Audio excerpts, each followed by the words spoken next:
me acordé, el libro de Hebreos o la carta a los Hebreos es una carta específicamente dirigida a una parte de la iglesia fundamental en aquellos tiempos. Y la carta, pues obvio, como su nombre o el título lo dice, Hebreos, era dirigida específicamente a la iglesia cristiana conformada por judíos. Y al estar en estos días indagando un poquito acerca del marco histórico y de todo lo que encierra la carta a los Hebreos, me encontré con algunos artículos de algunos estudiosos de la Biblia que dan como a entender que la iglesia tomó el lugar que le pertenecía al pueblo de Dios, a Israel. Y yo difiero mucho de eso. Yo creo que el pueblo de Dios va a ser su pueblo por siempre. Y nosotros no vamos a ocupar el lugar de ellos jamás. Ocupamos un lugar en el corazón de Dios también. Como una adopción. Más bien somos adoptados por Dios. Pero eso no quiere decir que Dios hizo un lado a Israel. Al contrario, Dios tiene muchas promesas futuras para Israel y promesas o profecías que se están cumpliendo ahora. Entonces no podemos pensar que hemos ocupado el lugar de Israel. Y me viene mucho a mi memoria este pasaje, me gustaría que lo buscara. Está no lo busco. Está en el Evangelio, creo, de San Lucas.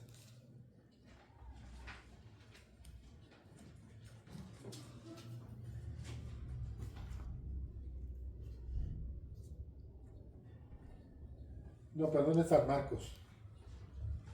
Perdón, hermano, es San Marcos. O el Evangelio de Marcos. Aquí hay una historia muy peculiar.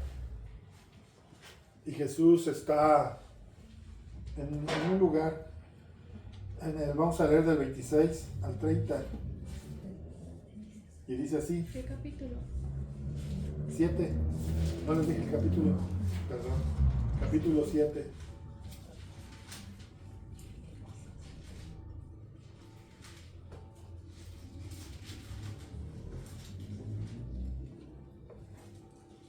Dice así. La mujer era griega y sirofenicia de nación, y le rogaba que echase fuera de su hija al demonio. Pero Jesús le dijo: deja primero que se sacien los hijos, porque no está bien tomar el pan de los hijos y echárselo a los perrillos.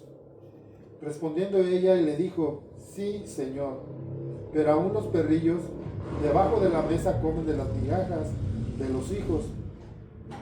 Entonces le dijo: por esta palabra ve, el demonio ha salido de tu hija.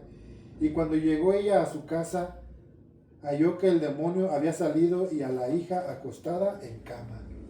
Bueno, aquí vemos algo. Esta mujer escuchó de la fama de Jesús, escuchó que Jesús sanaba a los enfermos, que Jesús predicaba una doctrina nueva, y ella quiso acercarse a él pidiéndole un favor. Iba con una petición definida. Le dijo que echara fuera el demonio de su hija. Y Jesús le contestó algo que aparentemente podríamos decir como un desprecio, pero no. Simplemente Jesús quería darnos a entender y quería enseñarnos a nosotros la actitud correcta que debe haber. Cuando la mujer llegó, le dijo: echa fuera el demonio, y él le dijo: no es lícito dar la comida a los perrillos, dice, primero no es lícito dar la comida de los hijos a los perrillos. ¿A quién se refería como hijos? Israel. A Israel. La mujer no era judía, la mujer era griega y sirofenicia.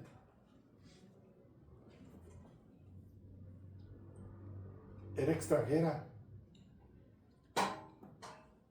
Pero ella, su contestación fue la que conmovió el corazón de Dios.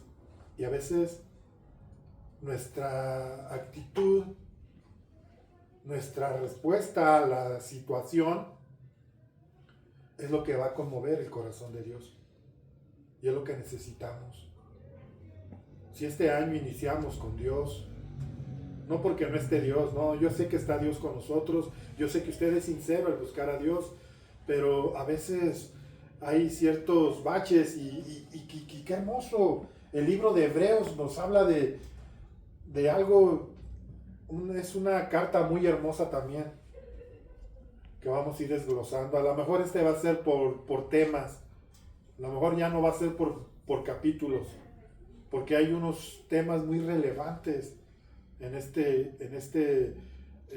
esta carta, muy, muy edificantes para nosotros como iglesia, porque pues en sí era para la iglesia, pero específicamente para los judíos, porque bueno, lo vamos a ver más adelante, ahorita en la introducción, pero yo quiero enfatizar en esto. ¿Por qué?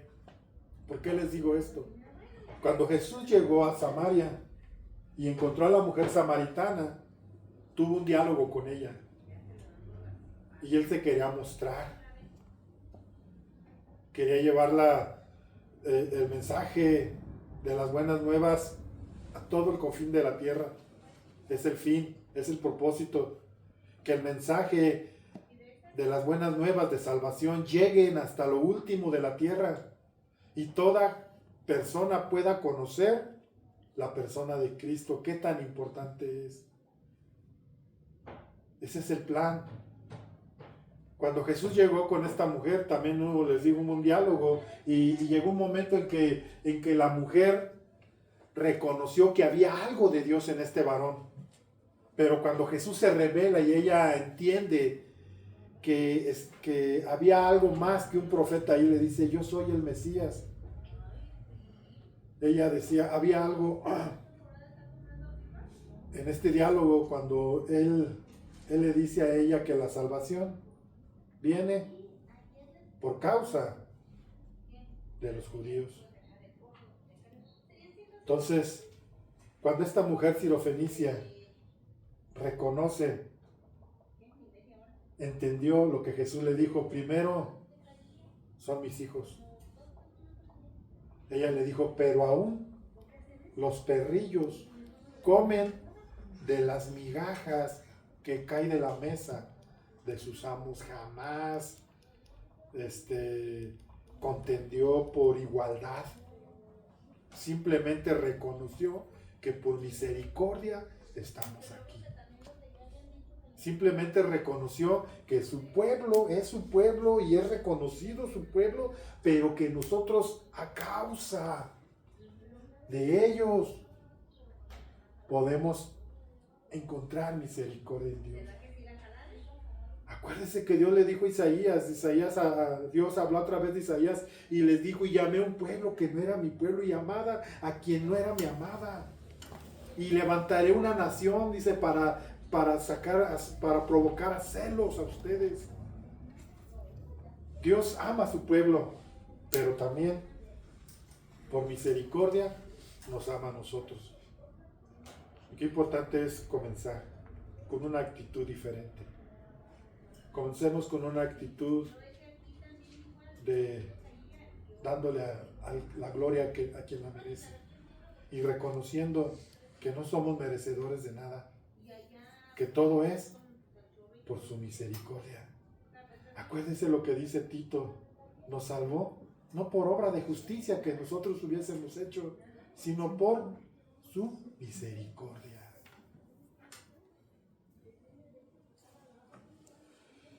hay otro pasaje de aquel hombre que iba clamando: Jesús, hijo de David, ten compasión de mí. Y lo querían callar, y lo callaban: cállate. Y él más fuerte gritaba: Jesús, hijo de David, ten compasión de mí. Y su propósito era que Jesús lo escuchara. Y cuando llegó ante Jesús, Jesús simplemente, él le dijo, era un leproso que quería ser limpio. No llegó y le recriminó, ni tampoco llegó y le exigió. No llegó y le dijo: tienes que sanarme, como mucha gente que culpa a Dios de sus males. No llegó con esa actitud. Dice que llegó delante de Jesús y se arrodilló, se postró. Y le dijo: Maestro, si quieres puedes limpiarme. ¿Qué le dijo Jesús? Quiero ser limpio. La actitud nos abre puertas. La actitud correcta nos lleva a comprender cuál es o quiénes somos en Dios. No éramos su pueblo. Dice que nosotros estábamos muertos en nuestros delitos y pecados, alejados de la ciudadanía de Dios. Estábamos alejados. Pero Él en su misericordia nos adoptó como hijos. Y ahora formamos una parte también fundamental en su corazón. Porque dice Romanos 8:1, ninguna condenación hay para los que están en Cristo. No hay condenación para el que está en Jesús. No hay condenación para aquel que ha sido comprado y lavado con la sangre del Cordero. Pero iniciemos con esta actitud correcta.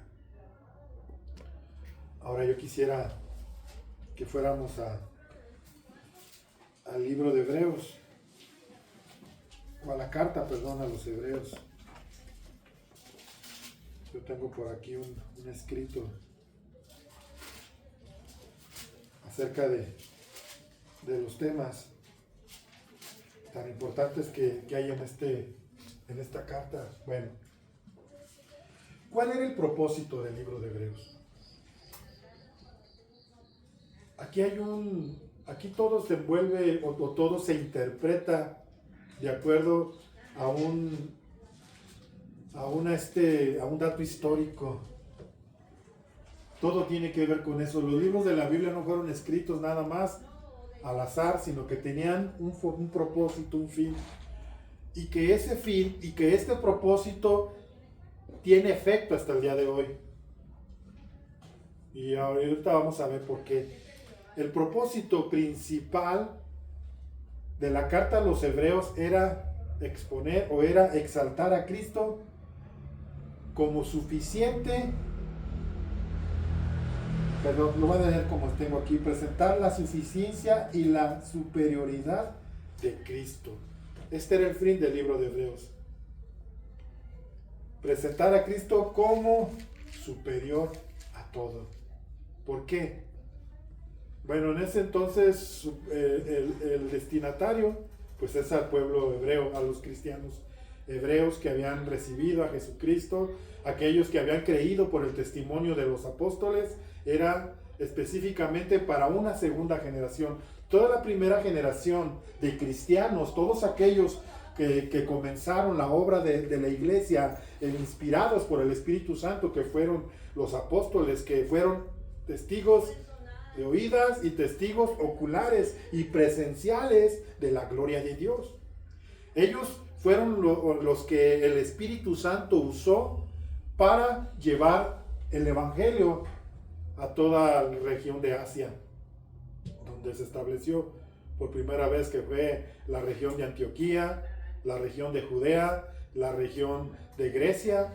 Todo eso fue donde se esparció el evangelio con los testigos de oídas, oculares y presenciales.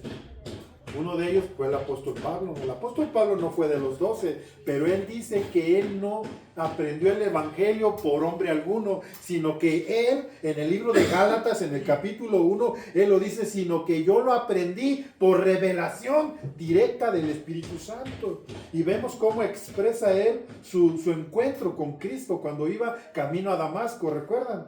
Que traía cartas del Sanedrín para detener a todo aquel que estuviese predicando en nombre de Cristo. Fue una conversión ahí, se convirtió a Cristo y después él fue usado por Dios para llevar el evangelio a todos los gentiles. Todos ellos estaban convencidos, todos ellos entendían y comprendían y sabían la magnitud de la autoridad del nombre de Cristo, pero hubo una segunda generación, y esta segunda generación fue la que empezó a fluctuar, fue la que empezó a tener la lucha doctrinal de lo que era el antiguo pacto, o de lo que era la ley o la Torá, y lo que era ahora el evangelio. Entonces, esta carta es escrita para estos cristianos. Había algunos que eran cristianos nacidos de nuevo. Me refiero a judíos cristianos nacidos de nuevo. Pero había otros cristianos que solamente eran oidores, que solamente estaban convencidos, pero no estaban convertidos al cristianismo. Y en parte de esto es la carta para convencerlos totalmente de quién es Jesucristo. Por eso es que nos enseña la superioridad de Cristo. ¿Y por qué nos habla de la superioridad de Cristo? Estaba indagando que uno de los primeros cristianos que comenzaron a tener como que un altercado o una discrepancia con los primeros, con la iglesia en general, fueron unos cristianos judíos que se fueron hacia la región del Mar Muerto, en lo llamado Qumran, algo así, una región. Dice que ellos comenzaron a enseñar que Jesús era un ángel, que Jesús era un ser divino, pero no era el Hijo de Dios, no era Dios mismo, era un ángel. Y se empezó a esparcir este conocimiento o esta doctrina en diferentes iglesias donde había judíos. Y ellos comenzaron a tener esa lucha. Otros la adoptaron, y esto lo dice porque hay vestigios de que escritos de esos tiempos, de que ellos consideraban a Jesús como un ángel. Pero si ustedes ven en el capítulo 1, el escritor, que también no hay una certeza de quién fue. Unos creen que fue Apolos, otros creen que fue el apóstol Pablo, otros creen que fue hasta esta Priscila, la esposa de Aquila. Lo que sí es preciso es que era contemporáneo con Timoteo, porque hay un versículo que vamos a ver más adelante donde nombran a Timoteo como un colaborador. Por eso es que algunos piensan que posiblemente era Pablo, pero Pablo siempre firmaba sus cartas con su autoría. Entonces, posiblemente no fue Pablo, pero de eso no importa quién fue o quién no fue. Lo importante, y que yo sí creo y estoy completamente seguro, que era un judío, no era un gentil, porque algunos se lo atribuyen a Lucas, y Lucas era griego, entonces era un judío. Miren, en el versículo 1, alguien léalo por favor, en la Reina Valera, y otro léalo en la nueva versión en la nueva traducción viviente. El que lo encuentre primero. ¿Uno qué? 1:1. Hace mucho tiempo Dios habló muchas veces y de diversas maneras a nuestros antepasados por medio de los profetas. Hasta ahí. Dios habiendo hablado muchas veces y de muchas maneras en otro tiempo a los padres por los profetas. A los padres por los profetas. La nueva traducción viviente es más específica. ¿Se dan cuenta? Y yo no me quedé ahí. Comencé como, bueno, tengo la posibilidad de tener muchas traducciones en la computadora y estuve viendo diferentes versiones de la Biblia. Y la mayoría de las versiones más antiguas coinciden más con la traducción de la nueva traducción viviente. Se está hablando, y ahí dice, de nuestros, ¿qué? Antepasados. Se está hablando una persona de raza judía o del pueblo hebreo y dice nuestros antepasados. Antes habló a través de los profetas a nuestros padres o a nuestros antepasados. Las dos versiones son correctas, porque hay unas versiones que dicen a nuestros patriarcas, y los patriarcas también se puede traducir como nuestros padres, aquellos que fueron los primeros, como el padre Abraham, nuestro patriarca Abraham, o nuestro antepasado Abraham, así hablaban los judíos cuando se referían a Abraham. Acuérdense, nuestro padre Abraham. Entonces, habla de cómo Dios habló a través de los profetas y les expresó su plan para que fuesen su pueblo, para que tuviesen ¿cómo se podría decir? Para que se distinguiesen de todas las naciones, un sello distintivo. Y les dio una ley. Y a través de esa ley los quiso expresarle a los demás que Dios tenía un pueblo apartado, un pueblo amado, un pueblo que estaba o que tenía que obedecer para poder vivir. Cuando tengan tiempo que puedan, lean el capítulo 19 de Éxodo. Allí Dios les muestra su plan.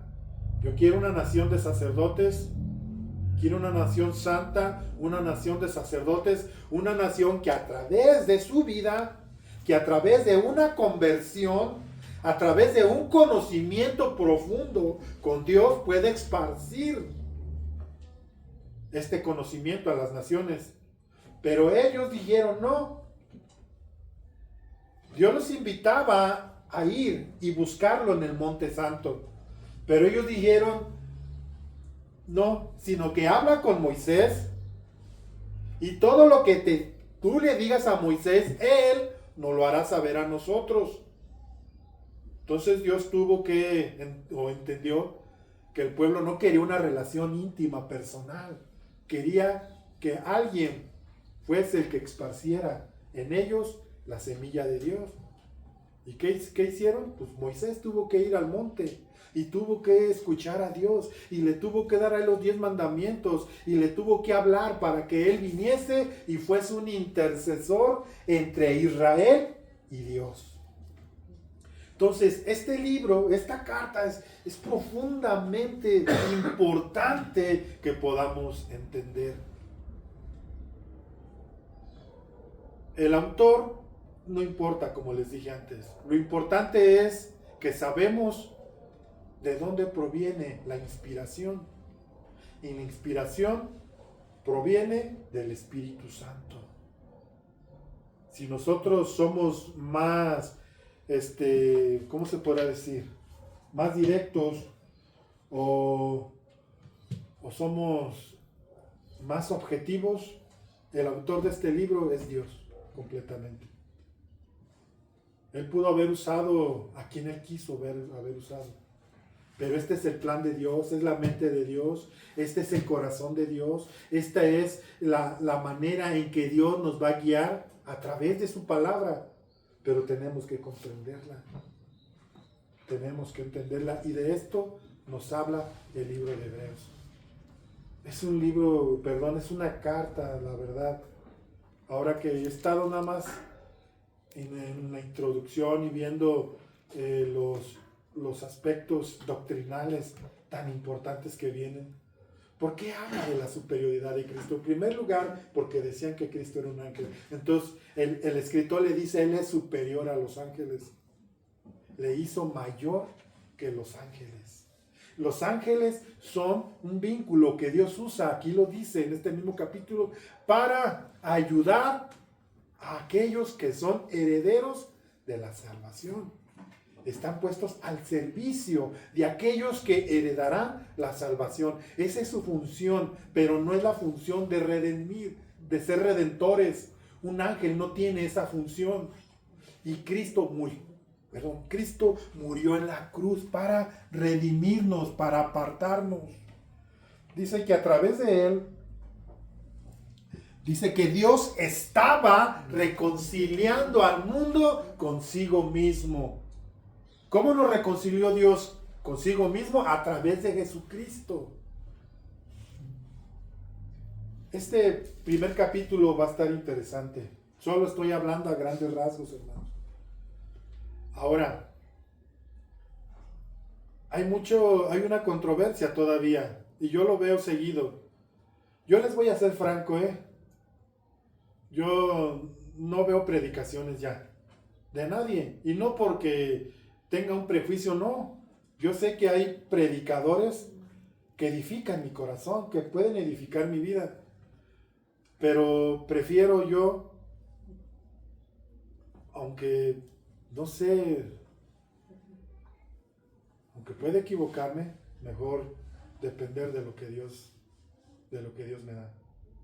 ¿Y por qué digo esto? Bueno, porque hay muchas interpretaciones hoy en día de la Biblia y necesitamos tener la interpretación correcta en Cristo Jesús. Necesitamos buscar en Dios. Hay algo más. Se me fue ahorita. Bueno, hablaba de que hay un versículo clave. Y les decía esto ya recordé por qué. Hay una controversia mucho en que si se pierde o no se pierde la salvación. Muchos dicen se pierde, otros dicen no se pierde.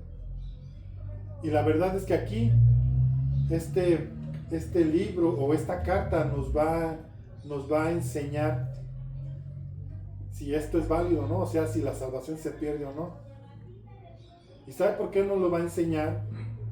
Porque Jesús, cuando tiene un diálogo con Nicodemo, el diálogo con Nicodemo era Jesús, siendo judío, conocía la ley de Moisés, la conocía perfectamente, la cumplió la ley de Moisés completamente, pero fíjense que hay algo aquí.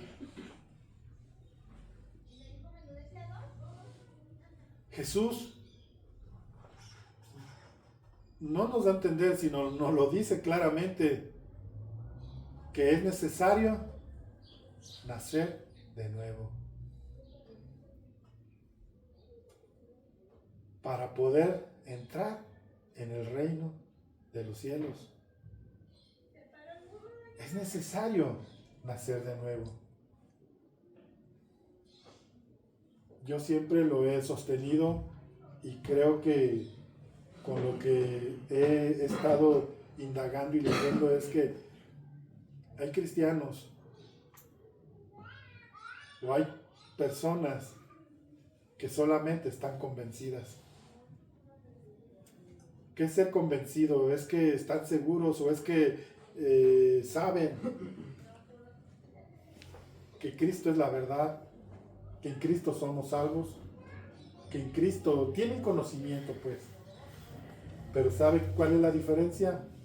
Que no han nacido de nuevo. Aquí habla mucho de este tema, en el capítulo 4 y 5. y lo vamos a estar viendo. Solamente quiero dar así como una introducción, como lo dije antes, porque quiero que entendamos todo lo que conlleva esta carta. Por eso es que muchos dicen, es que la salvación no se pierde. No, pues claro que no. Cuando Dios nos da algo, Dios no nos lo quita, ¿o sí? Pero la salvación o las personas salvas darán evidencia de que son salvos.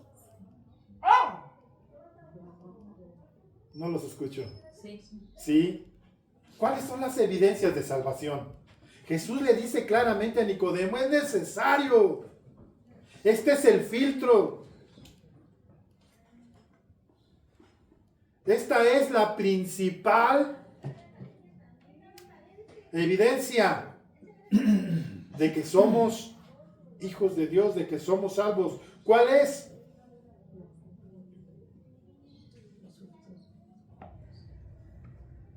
Es evidente, hermanos, el nacer de nuevo. Mucha gente dice, es que si tú hablas en lenguas, tienes al Espíritu Santo y eres bautizado. La Biblia no nos dice eso.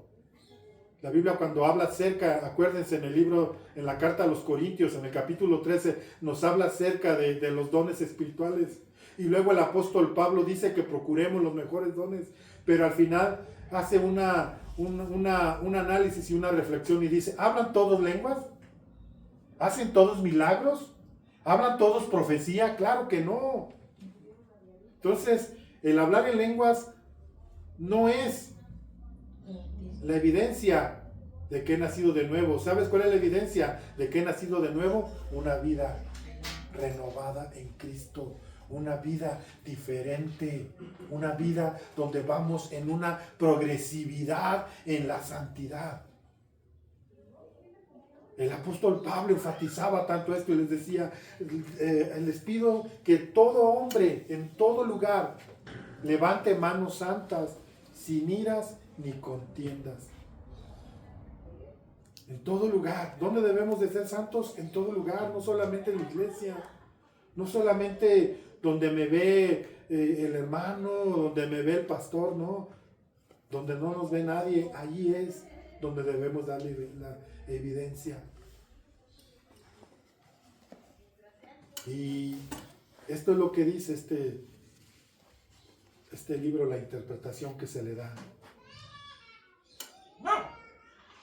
Hay muchos que están, pero solamente son oidores olvidadizos. Decimos vulgarmente, ¿verdad? Por un lado nos entra y por otra se nos sale. No retenemos la palabra. ¿Y por qué no la retenemos? Jesucristo les dijo esto a los judíos que estaban contendiendo con él en el capítulo 8 de Juan. ¿Qué les dice? Ustedes me quieren matar porque no haya cabida mi palabra en su corazón. Y cuando la palabra está en el corazón y cuando la palabra es puesta en obra, es la principal evidencia de que estamos con Cristo. Por eso les daba esto a manera de introducción, estos versículos, de cuál es nuestra manera correcta, nuestra conducta que debemos de tener es de humildad. Señor, tu pueblo es tu pueblo y siempre será. Pero también nosotros, por causa de ellos, lo que cae de la mesa de ellos, con eso nosotros somos saciados. Y debemos de vivir así con Dios. Esa es nuestra forma en que nos debemos de acercar a Dios. No de una manera exigiendo, sino diciendo, Señor, haz tu voluntad. Solo queremos permanecer. Solo queremos ser una iglesia próspera. en cuestión espiritual y también en cuestión material y en todos los sentidos. Pero antes queremos tener la actitud correcta. Me gusta mucho esta carta. Ya la había leído en unas ocasiones, pero ahora que la he estado estudiando detenidamente, me doy cuenta de todo lo que conlleva. Miren, la introducción, o más bien las doctrinas fundamentales que vamos a encontrar aquí es: número 1, Cristo es superior a los ángeles. Número 2, Cristo es superior a Moisés. Esta es otra controversia tremenda. Jesucristo es superior a Moisés. Moisés fue un prototipo. Moisés solo fue una persona que fue como una tipología de lo que vendría a ser Jesús. Jesús es superior que Moisés. Y número 3, Cristo es superior al sacerdocio levítico, con el sacerdocio según el orden de Melquisedec.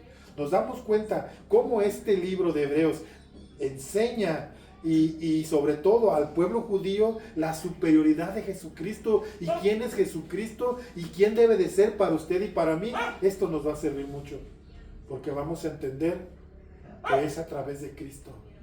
En Cristo estamos completos.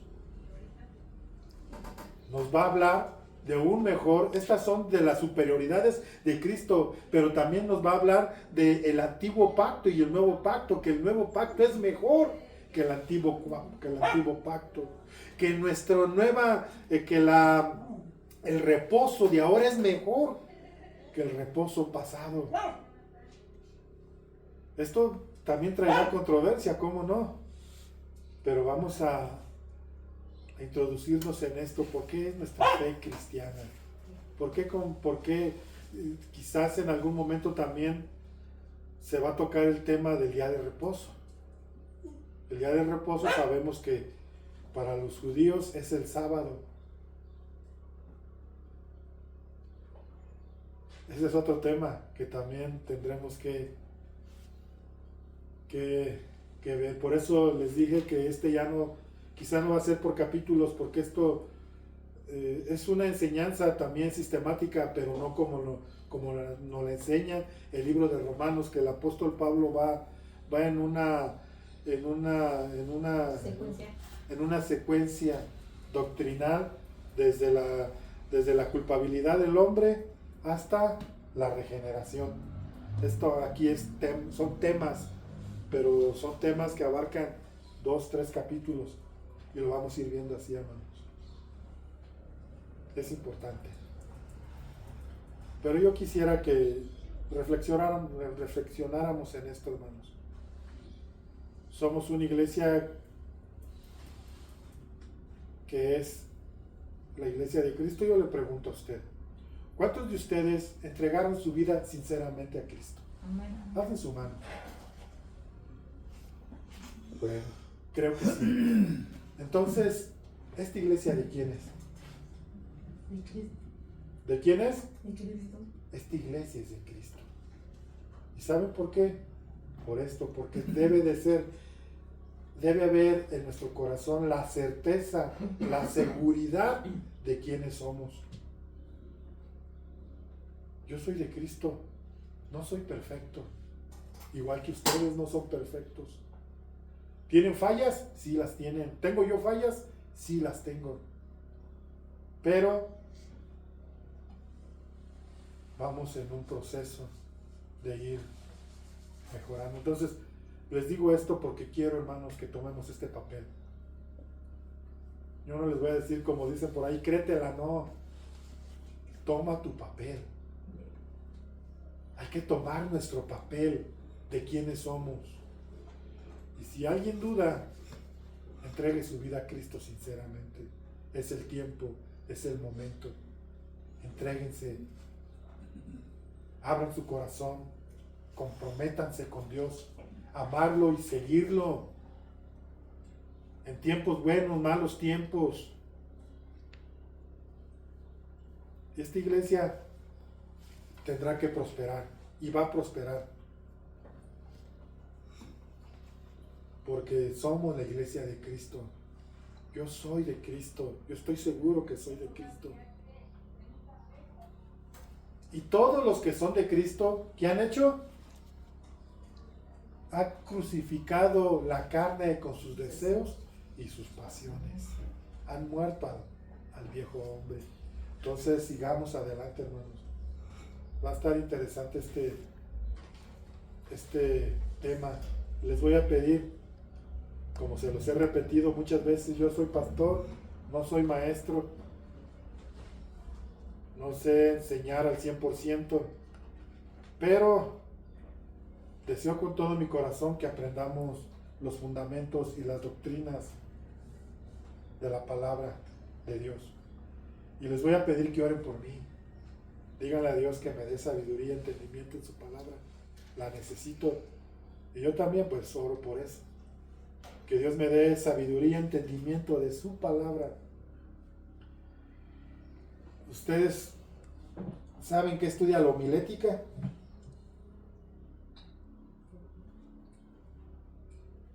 ¿Sí saben? ¿No saben qué es la homilética? ¿No? Es una palabra griega que significa el arte de interpretar correctamente la palabra. Y ya lo hemos hablado antes. Para poder interpretar correctamente la palabra, toda palabra tiene un texto y un contexto. Entonces no podemos sacar un versículo de contexto.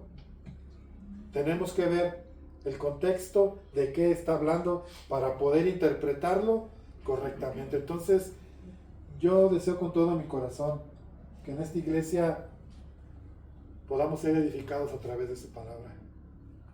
Y yo sé que no soy el más sabio, no soy el más entendido, pero tengo un deseo en mi corazón y es predicar su palabra. Que sea su palabra la que se predique aquí, hermanos. Así que yo les pido en sus oraciones que hagan oración para que Dios me dé entendimiento y sabiduría. Porque no quiero enseñar doctrinas que no son correctas. Quiero enseñar correctamente. Quiero que la palabra se interprete correctamente. No quiero hablar lo que yo creo, lo que yo pienso. Y estos temas pues son controversiales, pero espero en Dios poder ser ayuda para ustedes en la interpretación de la palabra. Amén. ¿Van a orar por mí? ¿Vas a orar, Mandis? Órale, pues. Cierren sus ojos. Vamos a orar a Dios. Y ya la siguiente semana empezamos con el primer tema de la superioridad de Cristo. Amado Dios y Padre,